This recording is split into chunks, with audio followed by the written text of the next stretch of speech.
Assalamu alaikum wa rahmatullahi ta'ala wa barakatuhu. ‘Yan uwa barkamu da sake kasancewa da mu a cikin wannan sabon shiri namu. A wannan bidiyo ɗin insha Allahu za mu yi bayani akan abin da ya shafi matsalolin istimna'i. Wannan matsalolin istimna'i ɗin muna yawan gabatar da shi a wannan channel tamu mai albarka. Kasancewar al'ummomin maza da mata sun tsinci kansu akan wannan ɗabi'a wanda wa'insu sun san illolin da yake haddasawa, wa'insu kuma ba su san illolin ba, wa'insu kuma wa'insu ba su san illolin da ainihin wannan ɗabi'a take ainihin haddasawa ba. Wannan dalilin ya sa muka ga ya dace mu yawaita yin bayani akan wannan ɗabi'a har zuwa lokacin da al'umma za su fahimci irin illolin da suke jefawa kansu da kuma ƙoƙarin ainihin ƙauracewa ainihin aikata wannan ɗabi'a ta wato istimna'i. Sai dai kafin mu shiga cikin shirin, da Allah idan yau ka fara ziyartar wannan channel tawa mai albarka, da Allah ka daure kai subscribe na wannan channel ɗin, sannan kai like na wannan video ɗin, sannan kai sharing wannan video ɗin ma sauran 'yan uwa domin su ma su amfana da taƙaitattun bayanan da muke kawowa a ainihin kodayaushe. Sannan za mu lissafa ainihin wato irin kaɗan daga cikin irin illolin da shi wannan ɗabi'a ta masturbation take ainihin haddasawa a jikin mutum matuƙar mutum ya tsinci kanshi yana aikata wannan ɗabi'a. Abin da nake so ku sani 'yan uwa shine ita kanta wannan ɗabi'a ta ainihin wato istimna'i haramun ne a shari'a ta musulunci. Allah ya tsine wa dukkan mai aikata wannan ɗabi'a ta wato istimna'i. Kaga tun a nan farko ka samu matsala, domin abu ne wanda ko a shari'a na musulunci haramun ne. So kaga duk lokacin da kai aikata shi to tabbas ka aikata zunubi babba, wanda muna roƙon Allah subhanahu wa ta'ala ya yaye wa dukkan wa'inda suka tsinci kansu a irin wannan ɗabi'a, wa'inda kuma ba su tsinci kansu ba kada Allah ya ba su ikon shiga, Allah kuma ya ba mu lafiya baki ɗaya.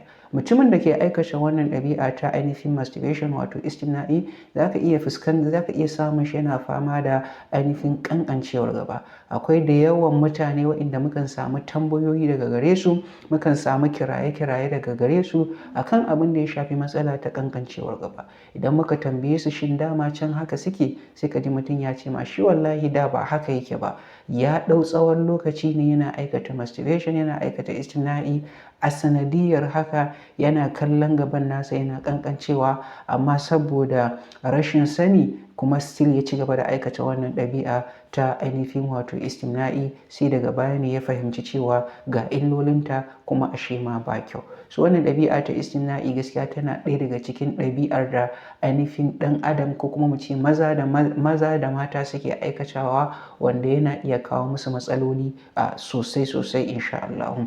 Matsalar ƙanƙancewar gaba matsala ce wadda ta zama ruwan dare, wanda mafiya yawanci maza yanzu suna fama da wannan lalura ɗin, kuma mafiya yawanci idan ka duba 99% na cikin maza sanadiyar wannan wato istimna'i ne suka samu wato wannan matsala ta ainihin ƙanƙancewar gaba. Sai abu na biyu shine saurin inzali. Mutumin da ke aikata wannan ɗabi'a ta ainihin istimna'i za ka same shi yana fama da matsanancin saurin kawowa. Wani za ka ga baya wuce minti ɗaya, wani minti biyu, wani minti uku, kai wani ma tun a gurin wasa zai kawo. Idan kuma ya kawo to fa shi kenan ba zai iya kusantar iyalinsa ba, shi kenan ƙarfinsa ya ƙare.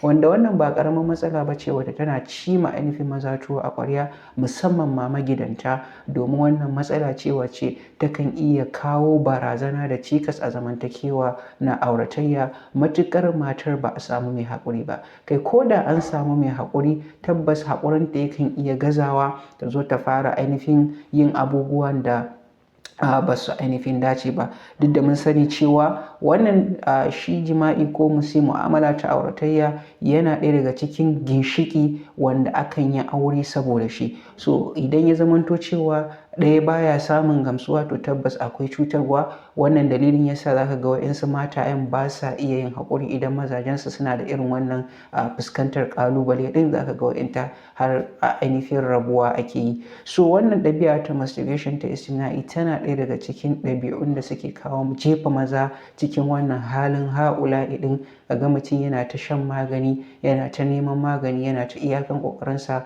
amma kuma har ila yau abin ya ƙi cinyewa.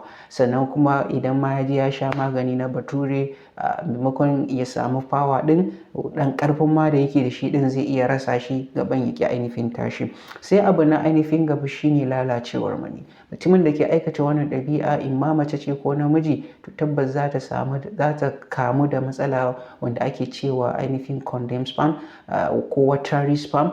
Kan iya samun condemned sperm, sannan sperm ɗinta yakan iya dawowa ya zama ainihin ruwa-ruwa ba shi da kauri, kuma yakan iya taɓa ƙwayoyin halittar haihuwa ga macen baya haihuwa ko mace ba ta haihuwa. Sai abu na gaba na huɗu shine yawan mantuwa. Masu aikata wannan ɗabi'a ta ainihin masturbation wato istimna'i za ka same su suna da fama da matsanancin yawan mantuwa.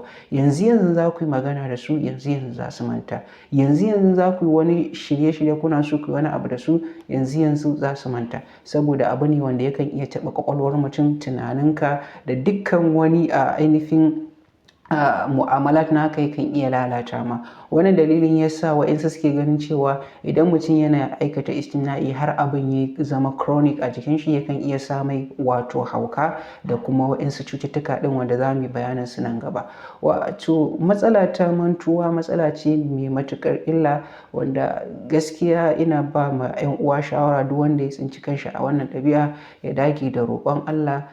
Insha Allahu Allah zai ba shi waraka akan wannan lalura kuma ya nemi magani da ya dace amfani da shi. Sai abu na ainihin gaba na kusa da na ƙarshe shine rashin gani da kyau. Mutumin da ke aikata wannan ɗabi'a ta istimna'i za ka same shi yana fama da rashin gani da kyau. Za ka ga bai wuce maybe za ka ga mutum bai wuce irin shekara 20, shekara 25, 30 zuwa 35 amma ka ga idanuwansa sun fara yin rauni, baya gani da kyau, yana ganin hazo-hazo da dai sauransu.